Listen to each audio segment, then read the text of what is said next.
You'd like to kill him? Not yet.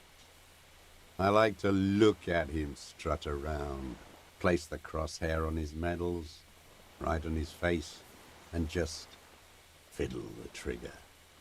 Think about it. Let the bomb melt in my mouth. Save the treat for later? He is a juicy bonbon, that one. A real treat for the black day. The blackest. When I put that gun in my own mouth, I think, no, don't waste it. Put this lead in that cock, Rene. For the boys he killed. And then I look at him throw those balls, and I suddenly feel better. I even hid one bullet, so I'd always have one for him. Haven't seen him around lately, strutting around. Must be down with arthritis. I hope it hurts like hell. I hope he sweats blood. Rene is dead. He died of old age a couple of days ago. No, Yes. I waited too long. I waited too long, and now he's dead? I'm sorry, Mr. Dross. I understand you knew him for a long time. They're all dead now. Fuck it. If he really wanted to kill him so bad, he would have done. There must have been 1,000 black days on these islands. You had a... Elf ailing. Sorry. You had 1,000 chances to kill him. And I blew them all. What does it matter now? He's gone. Ancient dust. You cared about him? All human beings care about each other. I cared for seeing his head explode. Now, God damn this world. Are you okay, Mr. Dross, to go on? You think I haven't seen people die? It's all I've seen them do. Fuck and die. All the other plans we had. To love. To colonize the Pale. It's all fucked. It doesn't look like he is. Okay. Disco whores? I don't even care about those whores anymore. Get it over with. Take me in. Okay, first of all, I'm gonna get one more point in logic. I can afford it at this point. Level it up. Except changes into close, and now let's give it a shot with the 97%. I think the only way we lose that is Snake Eyes. The connection comes to you like a splash of cold water. Dark, cold water. 20 years ago, when you met Edgar, the Clares didn't run the Union yet, did they? Hey. A sputter from the old man. He acknowledges it. Here we go. A twist behind the dark bend. Who did? That bourgeois cow. Tiffin Holly was her name. Licked the rich man's hand every time he came to town.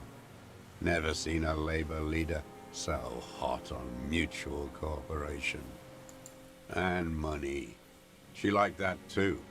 That Holly was a real bridge builder and a deal maker. His eyes glisten suddenly with hatred.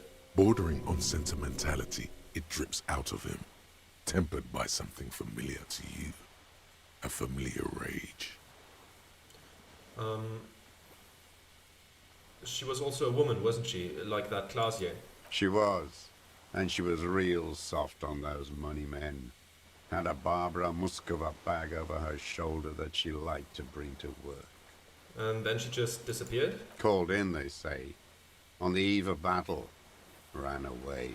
Vanished like a piss stain. He squints and smiles at the black logs. No, that's not quite it, is it? Did she? They say her daughter called in, not her personally. But that wasn't really her daughter, was it? No, I guess it was not. Edgar had someone make the call. Why is that, Mr. Dross? She couldn't make the call herself. Here it is, the bend in the river. Why? Because she was dead. Just say nothing. Okay. The cow caught a bullet in her right lung. Fell into the canal grasping her tit and drowned. Or bled. Hard to say. It was a sloppy job. and a moving target. She was going home, waddling, dressed in yellow, drunk like she often was. The ruins were black around her, and she had a yellow leather bag under her arm. She tried to cross the canal, heading home to Grand Couronne or Betancourt, someplace like that, where they build those new bâtiments for the people who flourish in the hell around her, and the ruins. You shot her. Someone shot her. Or maybe the cow just fell. My memory is full of holes. All I know is... Another big spike of rage, different from the one he has for her. nothing changed. Not in the material base, not in the hegemony. There was no uprising. Just words. The Union fizzled, sogged. Nothing came of it. Nothing. Edgar didn't keep his part of the deal. Sputter again, nothing more. If you were to testify to this, give the RCM something on Edgar, you could walk. The lieutenant says in a voice even calmer, as if it were nothing at all. We would strike everything you've done and process you as a POW. You were in a war. You were on assignment. We could even extradite you to the Samaran People's Republic.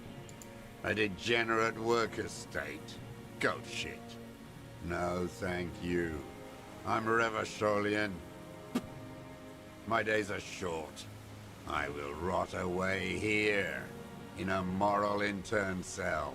I will not testify to anything. But you did do it. I saw it happen, and I liked it. That's all I have to say. I didn't live and fight for 40 years to end up as a collaborationist. I've heard it on Channel 8, 40 AM, Radio Revachol, late night. Everyone is a blobber in this world. Everyone betrays everyone. They're all already locked up for betrayal. The best ones, the ones with heart, were slaughtered, trampled. There is plenty here to work with once he's in custody, and the lieutenant knows it. He gives you a little nod to proceed. I'm glad we talked about this. Now, Glad we talked about what?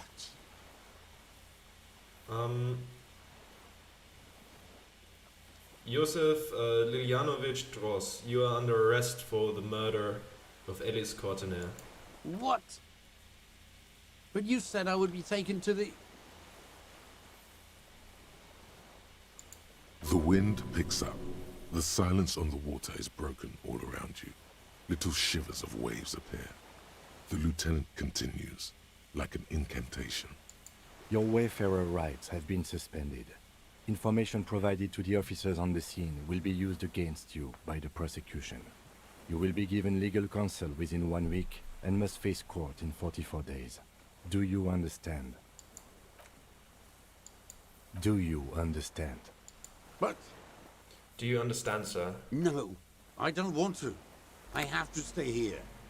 He looks at the reeds, eyes submerged in growing terror. He's sweating. Beads are forming on his forehead. Pupils are dilated too. Eyes getting blacker and blacker. Your confirmation is not required, sir. Now on to the boat. I'm going... Wait, what was that? That was, perception. I'm just gonna make sure, you know? Just gonna make sure. Perception, where is that? Oh, we can't upgrade it anymore. Okay. Then we don't. There it is again. To your north, as it has been since you came to the coast. The reeds whisper, stalks rubbing against each other. But then, in the middle of it, something completely different. It sounds like a bow, very slowly being drawn against the strings of a violin.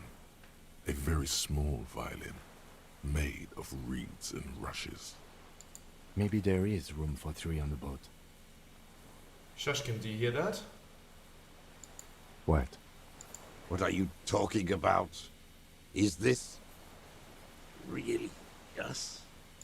Your skin crawls. What do we have here? Oh my god. Is it... Is it really? It's the phasmid.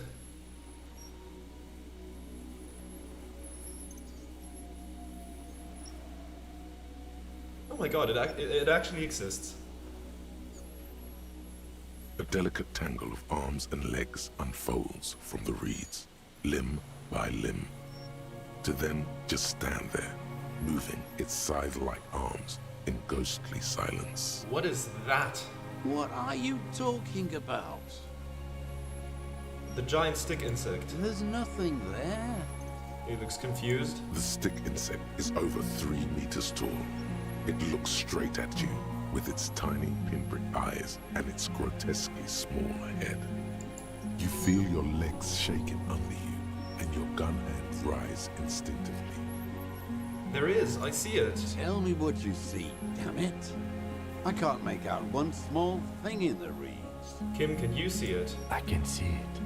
Very good. 4 simple words, thank God. If he can see, then you're not insane. But that means it's really there, spinning slowly, in absolute silence, its limbs long and slender. Be very, very careful. The lieutenant whispers, then takes a step towards the giant arthropod. Okay, can we just take him What in is now? it? What do you want from me? I can't go. Something is very wrong with him now. It's right there. Can you see it? No. He doesn't finish the sentence. One letter is all he can produce. His hands are numb and he stares at them. Nothing. Nothing is what he tried to say. I'll leave you be for now. So... Can we talk to the The phasmid? creature stands on long stilt-like legs, antennae hanging from its head like a woman's hair, white and curled at the tips. It is no reed-like tufts sorry. stick out of its joints. As the insect moves its forearms, it produces a faint hiss, like a reel-to-reel machine spinning after the tape breaks. The hiss is different from the strings you heard before. It says something else in a lower pitch. I'm gonna listen carefully first. Okay, one more point in electrochemistry. Oh yeah, we can actually, we can, good. Let's add one, just make sure. Slowly, with your breath held, you take 2 small steps toward the phasmid. The creature lets out a series of ultrasonic clicks that swarm around your head like swallows. Sweat drips from your brow, soaking your chest. You reek of it, your chemicals. The tracheal system on the creature's abdomen expands in front of you to take in and expel air. It's smelling you.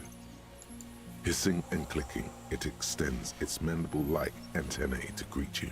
You're right below it now, looking up at the colossal chitin of its white limbs. The head of the creature is crowned by reeds, and its eyes are like small droplets of water. Hello, I'm Harry. I don't really know who I am. No reply. A total ancient silence comes from its mouth, along with what appears to be some kind of foam. The stridulations of its limbs continue all around you. Stand on your tiptoes and look more closely. You were right. Little bubbles form on the mouth parts of the creature, on its segmented lower lip. It looks to be foaming, slowly. The foam is white, then yellowish. The faintest smell like you've never felt before, like burnt roses. Kim, it's foaming. Careful. It may be poisonous. The lieutenant watches you apprehensively. The foam slowly turns a darker shade, like burnt caramel, as the insect moves its mouth parts, masticating. The little bubbles begin to burst, one by one, letting out that same smell, like summer burning. Yeah, let's try it. I exist. I exist too. Tell me what it's like for you. Fire burning, it's wunderbar, I'm ill. If I tell you what will happen, I'm ill. What is your illness? My body aches, I'm bleeding. I'm ill in my head, I'm insane, that's how it is for me. In my heart, for me it's sadness, input after input. In my heart. For me, it is not like that. I have states, not emotions. For example, I experience excitement at unexpected sugar rewards. But that is not important. Now I will tell you how it is for me. For me, it is a series of half-lit images, a kind of darkness, being intruded upon, transient, dim, moist, Intruded upon? By what? shapes of plants and animals, and internal sensations, a swarm of sounds, tiny vibrations on the inside of my forearms, all speak of complexities totally beyond my understanding. I am at the end of a narrow funnel, weightless, so light, it only feels like something to be me. In truth, perhaps I'm nothing. I certainly do not have a soul, and if I did, it would never ache.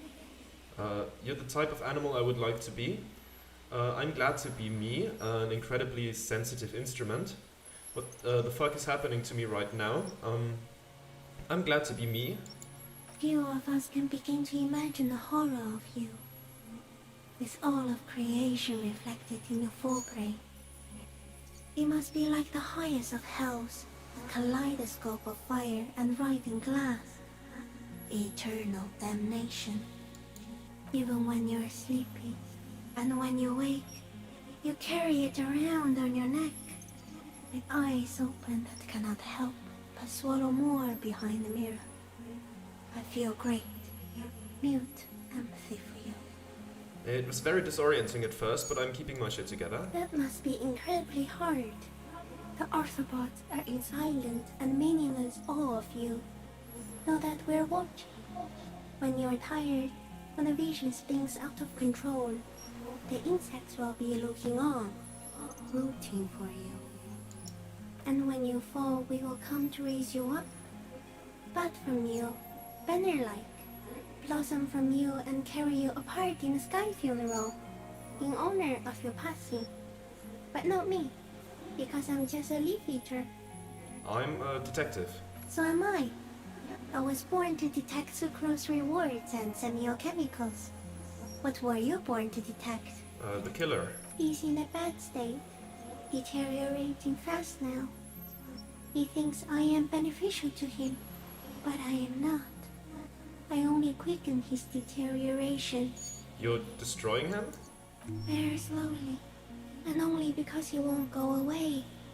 It is meant to keep them from noticing me, to interfere with the pictures in their heads. But he has looked at me for too long, and I am destroying him. Is this a dream? What is happening? No, you're awake. I am real. Light is forming me. This is real. Where does this come from? All this around us, the world. Not even the birds know that. Not even the water lily. We need to know perhaps it's sent to us by a god. Then all we can do is beat our fists against it, day after day, with no answer. You can also eat it. If it's a leaf, you can put it in your mouth. Yum yum. Or read. Wait, so So you look like a reed and you eat reeds? Too sensitive of a matter?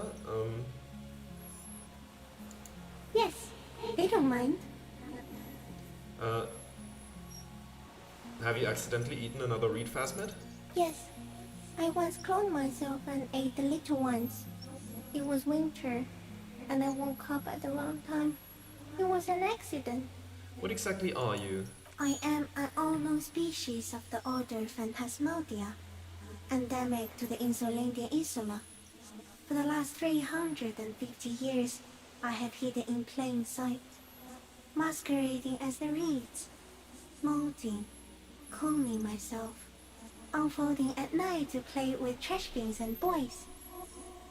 It may have unknown, dangerous biochemical characteristics that help it maintain its camouflage.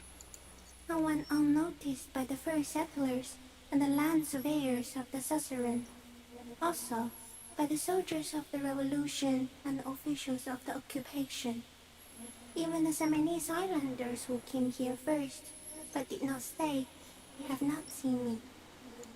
I have stayed hidden through 4 forms of government and 2 scientific revolutions, until I was accidentally discovered by a detective of the citizen militia in Rebelshaw, district of Martinez, March 51. Are you poisonous? Yes, I do not have a starter display, so I use a neurodegenerative element to aid in camouflage. Do not worry, it is only destructive over long periods of time. The deserter. He's been here for a long time. That's insane. No, you are. The moral of our encounter is, I am a relatively medium life form, while it is you who are a total extreme madness. A volatile simian nerve system ominously new to the planet. The Pale too came with you. No one remembers it before you. The Nidarians do not. The radially symmetrics do not. There is an almost unanimous agreement between the birds and the plants that you are going to destroy us all. Wait, the Pale is human-made?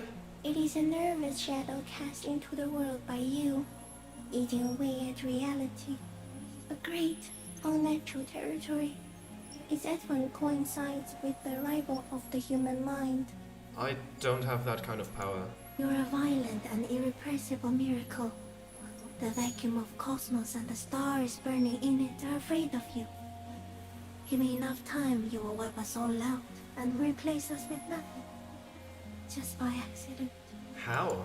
We suspect it will be something like the oxygen holocaust that wiped out anaerobic life 2.6 billion years ago, when organisms first started breathing.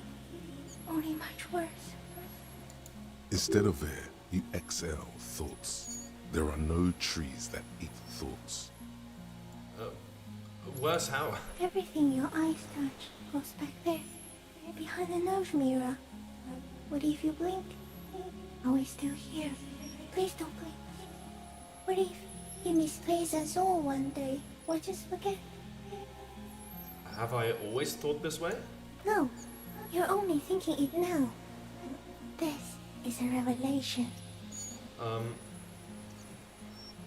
I have already forgotten the whole world once, when I drank too much. So it is already happening.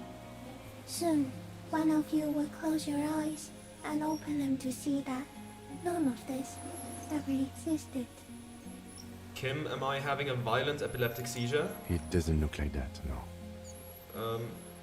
What does it look like? You're just staring at it. Then I think I'm having a vision about the final fate of mankind. Nothing, just looking at the stick insect, everything is normal. I'm gonna go with the first one. Okay. Is it somehow related to the case? Sort of. I think we should take the picture, and then you should back away from the unstudied species. I have to say goodbye now. I have no more thoughts, that was all. No, there is one more. No, there are no more thoughts. Of all the creatures I've met, you are the kindest. Of all the creatures I've met, you're the scariest. Of all the creatures I've met, you're the most beautiful, the kindest. Thank you. I also have one more thing to say to you. That woman, turn from the ruin. Turn and go forward. Do it for the working class. I will. She was middle class. It doesn't take a 3-meter stick insect to tell you that. Raise the hand slowly. The insect stops its stridulation, seeming to observe you. Below its crown of reeds, little pinprick eyes detect motion, glittering. The world stands still around you. Suddenly, there is silence. No. Stop. Be afraid. Raise the other hand too. As you do, the invertebrate comes to life, its limbs moving independent of each other, as if each has a mind of its own. They are white, like stalks of porcelain, knitting above you, praying to you. That's right, pray. Don't pray to me, I'm nothing.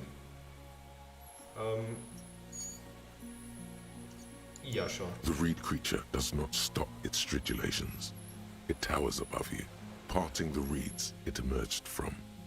Tuft-like structures still rustle on its joints. Perhaps it is preparing to eat its god. It's smelling me. Maybe it is real. The pheromone. The lieutenant's mouth is agape. The insect's head is crowned with reed-like scales, the shape of seed heads. They rustle as the air moves. The ventricles at its abdomen continue expanding, like lunglets.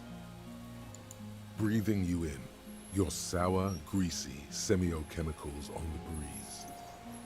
Okay, Kim, take the picture. Okay.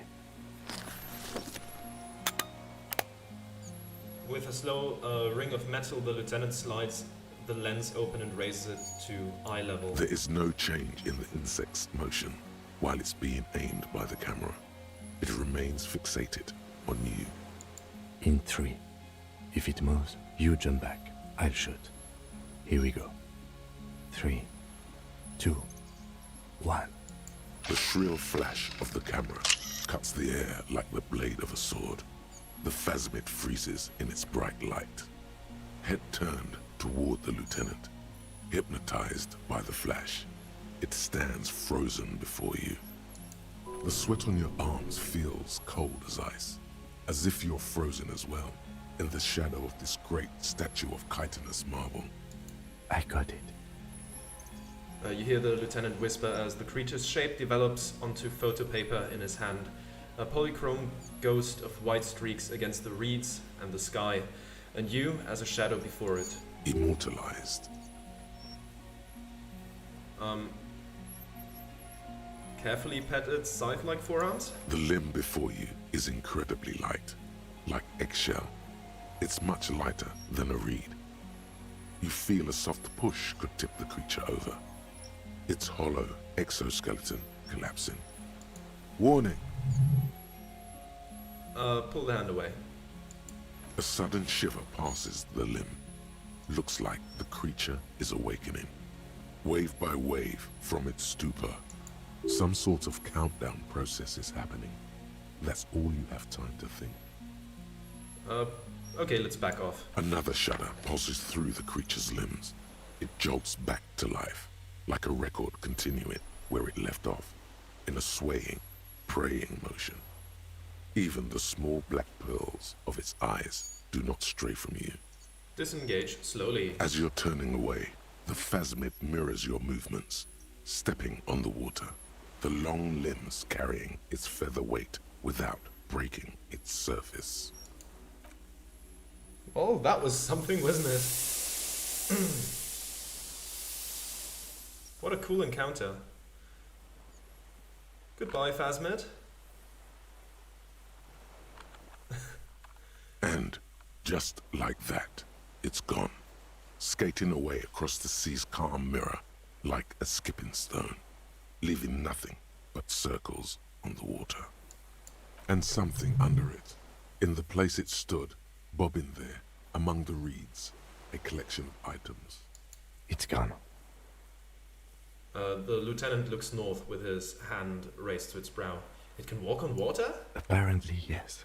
Like a water strider. Only, I've never seen anything like that in my life. What's that in the reeds? Looks like a nest of some sort. We should have a look. Okay, what now? What now? The old man behind you repeats suddenly. He's put his hand into the ash. It's dirty and black. Our suspect is not looking so good. We need to check on him. Okay. Let's check on him real quick. What is it? What do you want from me? Sir, I can't go. Sir, how could you not see the phasmid? See. He stares at the reeds and falls silent. Mr. Dras? The man does not respond. He keeps staring, black eyes glazed over and bulging from their sockets. His gap-toothed mouth shaking, like an addict of some terrible substance.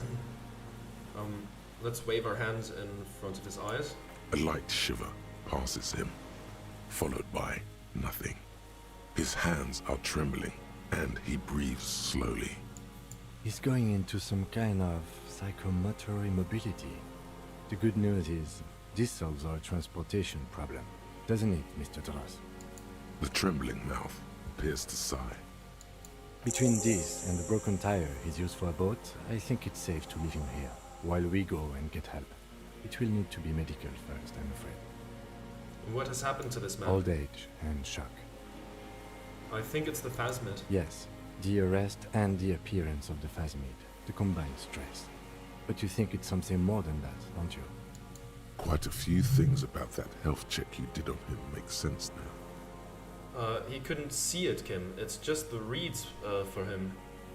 That could be part of the shock. But you're right, something is off here. Mr. Dras, He touches the man's shoulder. No response. Maybe this is how the phasmid has stayed hidden all these years. then how did we see it? Oh, you mean, whatever does this, does it over time? Teenagers, kids, drunks, sightings are brief, and hence not credible. But anyone who spends a long time with it. Yes, you forget it's there. Mr. Dras, have you ever seen a stick insect pretending to be the reeds? The old man stutters. The doctors will have to look at this. I hope your station has better medical personnel than 57. This is a little advanced for a nurse. Before, when I evaluated his state, he seemed strangely animated. He was energetic and articulate. After all these years alone, with little hygiene or medication, I would expect worse. Perhaps this animation is induced by something in the phasmid. It does not seem to be animated now it's left. Honestly, I'm ready to believe anything at this point. Maybe it is psychoactive. I mean, why not? It's 3 meters tall. He takes off his glasses and cleans them. When he puts them back on, he's still staring at the sea. I think he's addicted to that thing. Like a drug? He has the symptoms of an addict and not the normal symptoms. His pupils appear to be dilated. They still are. He examines the catatonic man's eyes. Could it be there's something hormonal in his relationship to the phasmid? You mean pheromonal? He seemed a little off for a man his age. Randy. The scope? Knowing of her bruises? His disposition toward Miss Orania? I see what you mean. I talked to the phasmid. It said it's destroying him. You should be more careful, detective. Are you sure it wasn't having an effect on you? Maybe. Anyway, it's only trying to remain unseen. The degradation is a side effect. A valid hunch. Long-term exposure to something like that could be neurodegenerative. Also, please be careful when approaching unknown species in the future, detective. He's been here for a long time. Who knows how much of it in its company. He did seem distressed when it finally came to arresting him. Like he didn't want to leave this place. And the insect, maybe. He looks at his notebook. I have absolutely forgotten to take notes. I hope I remember all of this. This will be one hell of a report. Thank God we have the photo. Yeah, No one would believe you without it. hang tight. We should think about getting back to the mainland. To get help. He'll be safe here. If we don't take too long. Alright.